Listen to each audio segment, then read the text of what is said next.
이번 글에서는 연애 문화와 심리 사회 현상에 대한 깊은 통찰을 제공하는 컨설팅 심리학자 권영찬 교수의 섬세한 분석을 조명해보고자 합니다. 특히 주목할 점은 가수 황영웅이 고향에서 처음으로 개최하는 콘서트가 16일과 17일에 열린다는 소식입니다.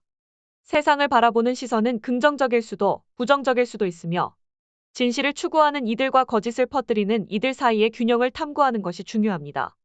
이 문서는 그의 성실한 태도와 깊은 성찰을 보여주며 많은 사람들에게 영감을 주었습니다. 이에 따라 다양한 언론 매체들이 이 문건을 기반으로 하여 다양한 관점과 분석을 담은 기사를 작성했습니다. 특히 유명한 유튜버 이진호 씨는 이 주제를 자신의 채널에서 중요한 내용으로 다루었고, 자신의 작품을 통해 후배들과 동료들에게도 이 문제에 대해 깊이 생각하고 토론하며 글을 쓰도록 독려했습니다. 그러나 스포츠조선의 백지은 기자는 이 주제에 대해 다소 자극적인 방식으로 기사를 작성하여 논란을 일으켰습니다. 그녀의 기사는 일부 독자들 사이에서 격렬한 논쟁을 불러일으켰으며 언론의 역할과 책임에 대한 질문을 제기했습니다. 이러한 상황은 언론이 사회에 끼치는 영향과 그것이 가져야 할 윤리적 기준에 대한 중요한 논의를 촉발시켰습니다. 또한 이 사건은 대중들 사이에서 언론의 자유와 책임 그리고 진실을 전달하는 데 있어서의 균형 잡힌 접근법의 중요성을 강조했습니다. 그러나 황영웅 씨에 대한 학교폭력 관련 의혹은 유튜버 이진호 씨의 확인에 불과하며 MBC 조사보고서에서는 구체적인 사실관계가 명확히 드러나지 않았습니다. 이러한 상황 속에서 각각의 진술과 사실을 자세히 분석하여 이해를 돕기 위해 노력하겠습니다. 상해 정가 및 백진 기자의 주장에 따르면 벌금 50만 원을 부과받은 사람들이 많다는 점을 들어 이러한 금액이 정가의 기준이 될 수 없음을 지적합니다. 이어지는 내용에서는 황영웅 씨가 스스로 1위 자리에서 물러나고 7에서 8개월간의 활동 중단을 결정한 것을 놓고 볼 때 이는 그의 충분한 반성을 나타내는 행동으로 해석될 수 있습니다. 팩트가 아닌 소문에 기반한 보도는 부적절함을 지적하는 것이 필요합니다. 황영 씨는 학교폭력 및 상해 정가 논란에 대해 팬들에게 아쉬움을 표현했으나 이는 보도할 가치가 있는 중요한 내용은 아닙니다. 한편 황영웅 씨가 학교폭력 의혹에 휩싸였음에도 불구하고 벌금 50만 원으로 이를 정당화할 수 없다는 지적도 제기되었습니다. 이는 대한민국 국회의원들에게도 동일하게 적용될 수 있는 문제입니다. 또한 황영 씨의 데이트 폭력 논란, 불성실한 국무 의혹, 후임에 대한 가혹행위 논란 등은 모두 실제적인 증거가 부족함에도 불구하고 제기되었습니다. 과거의 허위 경력 논란 역시 거짓으로 밝혀졌으며 많은 지역 주민들이 이를 확인해 주었습니다. 이러한 상황에서 황영웅 씨가 결승전에서 우승할 경우 상금을 기부하겠다고 밝힌 것은 그의 진정성을 보여주는 것으로 단순히 제작진의 지시에 따른 것이 아닌 그의 진심에서 우러난 결정으로 보입니다. 이와 관련하여 제작진의 지시가 더욱 신중했어야 한다는 의견도 있으나 이는 결국 황영 씨의 진정한 의도와는 별개의 문제입니다. 불타는 트로트맨 콘서트에 대한 보이콧 움직임이 일어나며 여론이 급격히 악화되었지만 이는 일부 유튜버와 기자들이 만든 여론이었습니다. 기자들의 보도가 이러한 여론 형성에 크게 기여했습니다. 이와 같은 다양한 사건들을 통해 우리는 언론과 여론의 영향력 그리고 개인의 진정성과 사회적 책임에 대해 깊이 생각해 볼 필요가 있습니다. 이러한 사례들은 우리에게 미디어 리터러시의 중요성과 개인의 명예와 삶에 미치는 영향에 대해 성찰할 기회를 제공합니다. 황영웅 씨와 관련된 논란에 대한 상황을 살펴보면 여러 측면에서 복잡함이 드러납니다. 먼저 황영웅 씨에 대한 부정적인 여론이 존재함에도 불구하고 그의 팬들은 그를 강력히 지지하고 있습니다. 이들은 60억 원이 넘는 앨범 공동구매 금액을 모금했다고 하는데 이는 기존에 보도된 20억 원과 큰 차이가 있는 금액입니다. 이러한 차이는 기사의 정확성에 대한 문제를 제기합니다. 이노 유튜버의 주장과 이선명 기자, 강경 기자의 보도에 대한 논란도 중요한 부분입니다.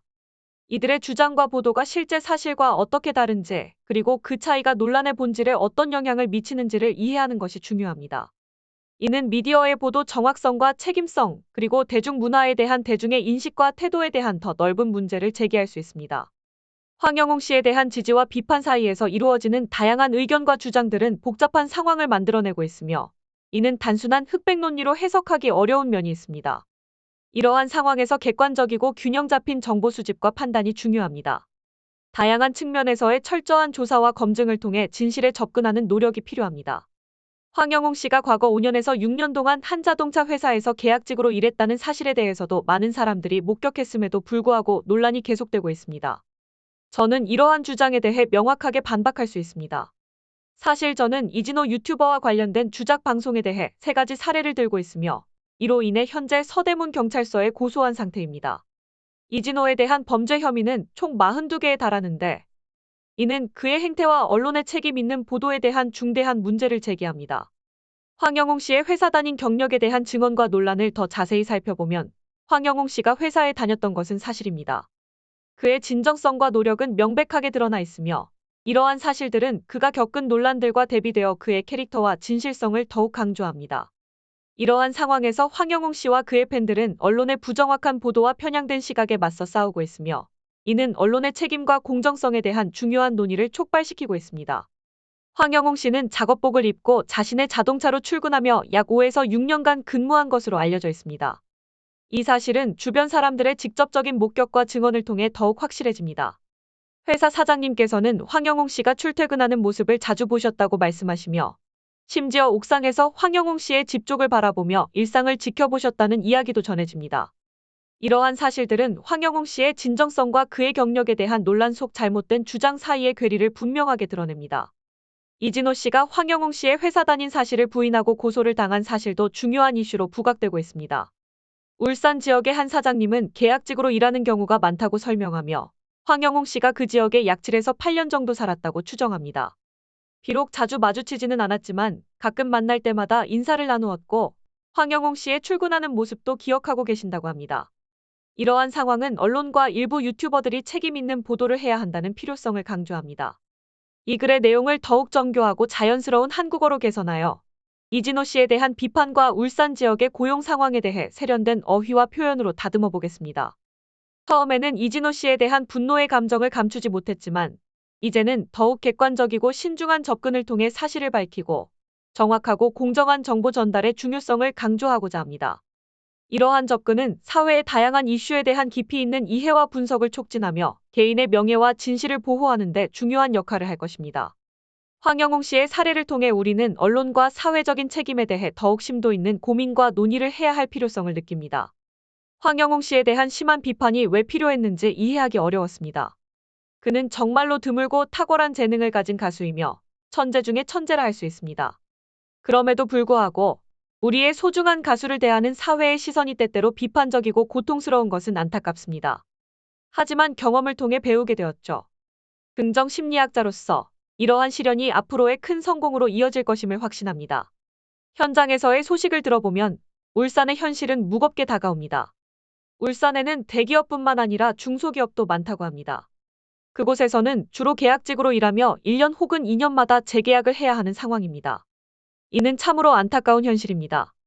계약직이 주를 이루는 이 회사들은 주로 작은 공장들이며 대기업과 연결된 공장들에서 일하는 계약직이 많다고 합니다. 황영웅 씨도 이러한 환경에서 6년 동안 꾸준히 일해왔습니다. 이진호 씨는 이 사실을 인정하지 않았지만 실제로 조사해보면 진실이 드러날 것입니다. 이러한 상황은 우리에게 더 넓은 시야와 깊이 있는 이해를 요구합니다. 황영웅 씨의 사례를 통해 우리는 근로 환경의 다양성과 그 속에서 개인이 겪는 도전과 성취에 대해 생각해 볼 수 있습니다.